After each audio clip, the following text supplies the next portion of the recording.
இப்போது புதிய அறிமுகம் ஆச்சி ஹோட்டல் சாம்பார் 50 கிராம் ரூபாய் 20 மட்டுமே.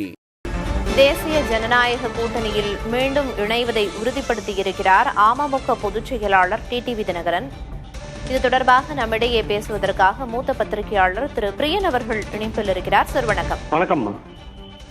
இப்ப அமமுகவோட வருகை அப்படிங்கிறது தேசிய ஜனநாயக கூட்டணிக்கு பலமாகவே பார்க்கப்படும் அப்படின்னு முன்னாடி பேசின திரு சுவாமிநாதன் அவர்கள் குறிப்பிட்டிருந்தாரு. அமமுகவோட வருகையோட பலவீனம் என்ன அப்படின்னு குறிப்பிட முடியும்?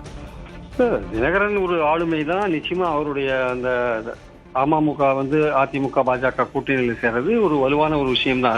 அதுல சந்தேகம் இல்லை. ஆனால் எந்த கூட்டணிக்குமே ஒரு அரித்மேட்டிக்கும் இருக்கு, ஒரு கெமிஸ்ட்ரியும் இருக்கிறத நம்ம பாக்குறோம். ஸோ இந்த தினகரன் போய் சேர்ந்த போது அரித்மேட்டிக் ஒர்க் அவுட் ஆகும்னு எதிர்பார்ப்பு இருக்கிற நிலையில கெமிஸ்ட்ரி ஒர்க் அவுட் ஆகுமான்றதான் ஒரு முக்கியமான கேள்வி. ஏன்னா தினகரனுக்கு உள்ள ஓட்டுகள், தினகரன் தனியா நின்றாலோ அவர் தாவேக்காவோட கூட்டணியில் இருந்தாலோ அவர் அதிமுக ஓட்டுகளை பிரிப்பார். குறிப்பா சவுத்லயும் டெல்டாலையும் பிரிக்கிறதுக்கான வாய்ப்புகள் உண்டு.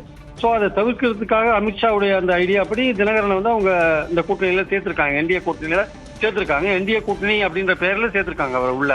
ஸோ இந்த நிலையில சவுத்துலையும் டெல்டாலையும் தினகரன் தரப்பு அவருக்கு போட்ட ஓட்டுகள், அது அவரோட ஆதரவு ஓட்டுகள் அப்படியே டிராவல் ஆகி அதிமுக பாஜக கூட்டணிக்கு போகுமானா அதுல ஒரு சின்ன சந்தேகம் இருக்கிறத நான் பாக்குறேன். அது அரசியல் ரீதியான ஓட்டுகள் என்பதை விட அது ஒரு கம்யூனிட்டி பேஸ்டு ஓட்டுகளா நான் பாக்குறேன். அது பழனிசாமிக்கு இபிஎஸ்க்கு எதிரான ஒரு ஓட்டுகள் அது ஆக்சுவலா.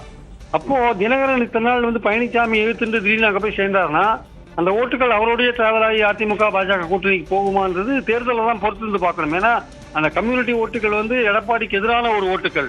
அப்ப எடப்பாடியை யார் தோக்கடிக்கிறாங்களோ அந்த சைடு தான் அந்த ஓட்டுகள் டிராவல் ஆகுமே தவிர அது தினகரனோட டிராவல் ஆகுமான்றது தான் இங்க முக்கியமான கெமிஸ்ட்ரியா நான் பார்க்கறேன் ஆக்சுவலா. அதனால அரித்மேட்டிக்கா தினகரன் வலு கொடுப்பார் என்று எதிர்பார்ப்பு இருந்தா கூட கெமிஸ்ட்ரியா பார்க்கும்போது அது எப்படி பலன் கொடுக்கும் என்பதை பொறுத்து தான் தேர்தலில் பார்க்கணும் ஆக்சுவலா. நீங்க குறிப்பிட்ட மாதிரி பொறுத்திருந்து பார்க்கலாம். உங்களோட கருத்துக்களை இணைப்பில் தெரிவித்ததற்கு நன்றி சார். இப்போது புதிய அறிமுகம் ஆச்சி ஹோட்டல் சாம்பார் 50 கிராம் ரூபாய் 20 மட்டுமே.